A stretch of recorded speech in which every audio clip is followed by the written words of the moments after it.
আমাদের সংস্কৃতি, আমাদের সংস্কার সর্বদা থাকবে আমাদের সাথে। ভারতের মহান গ্রন্থ আর কাব্যের সম্পূর্ণ সংকলন। সাবস্ক্রাইব করুন তিলক। বাস্তবে অন্যায় অধর্ম যে বাতাবরণে আমি অবস্থান করছি,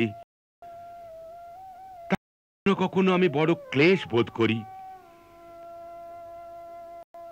তখন আমি সান্ত্বনা পাওয়ার জন্যে আমার মাতা গঙ্গার শ্রীচরণে গিয়ে চুপচাপ বসি।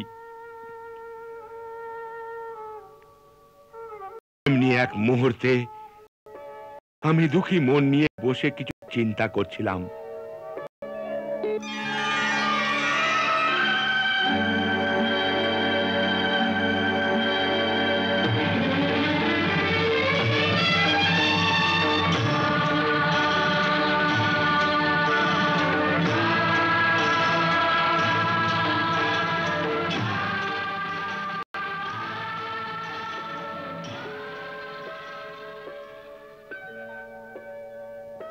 বৎস, দেবব্রত কোন গভীর চিন্তায় মগ্ন আছো?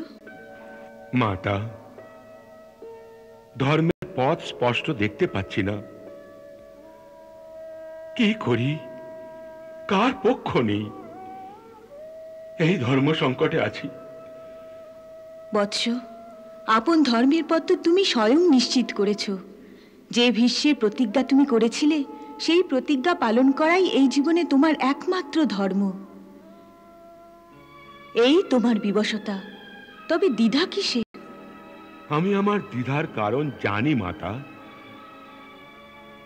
তবুও মন বারবার ব্যাকুল হয়ে ওঠে এবং সান্ত্বনা পাওয়ার জন্য আপনার ক্রোড়ে আসতে মন চায়। তাই এখানে চলে আসি।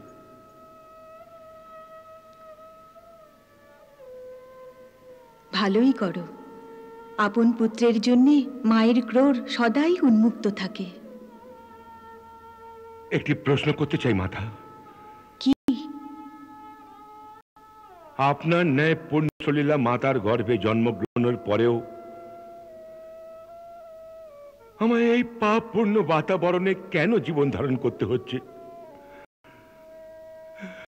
আমি এমন অভাগা কেন? দেবব্রত, ভাগ্য আপন কর্মের দ্বারাই তৈরি হয়। তুমি তোমার পূর্বজন্মের কথা ভুলে গেছো। যখন তুমি এক মহান বসু ছিলে, সেই জন্মে তুমি অহংকারবশত এক মহান মহর্ষির অপমান করেছিলে। সেই অপমানের কারণে উনি তোমায় এই মৃত্যুলোকে জন্ম নেবার অভিশাপ দেন। সেই অভিশাপের ফলে তোমার এই জন্ম হয়েছে। কিন্তু এই অভিশাপের মধ্যেও এক বরদান লুকিয়ে আছে, যা হয়তো তুমি জানো না। কি বরদান মাতা? এই সময় যখন তুমি মৃত্যুলোকে বাস করছো, তখন ভগবান শ্রীকৃষ্ণ স্বয়ং এই ধরনীর ওপর আবির্ভূত হয়ে নরনাট্য করছেন। গন্ধর্ব, ঋষিমুনি হাজার হাজার জন্মের তপস্যার পরেও যার স্বরূপ জানতে পারেনি, তোমার তার প্রত্যক্ষ দর্শন এই জন্মে হবে। এর চেয়ে অধিক সৌভাগ্য আর কি হতে পারে? আপন কর্তব্যবশত তোমায় ওর বিরোধী দলে যোগদান করে ওর সাথে যুদ্ধও করতে হবে। কিন্তু তার জন্যেও উনি তোমার কর্তব্যপরায়ণতার সমাদর করবেন। উনি ভক্তবৎসল। ওর স্মরণে যাও বৎস, উনি তোমায় আপন ভক্তি প্রদান করবেন। তোমায় আরও একটি গূঢ় মর্ম বোঝাচ্ছি। তোমায় তোমার পিতাশ্রী ইচ্ছা মৃত্যুর বরদান দিয়েছেন। অর্থাৎ তুমি যখন চাইবে আর যেখানে চাইবে তোমার মৃত্যু হবে।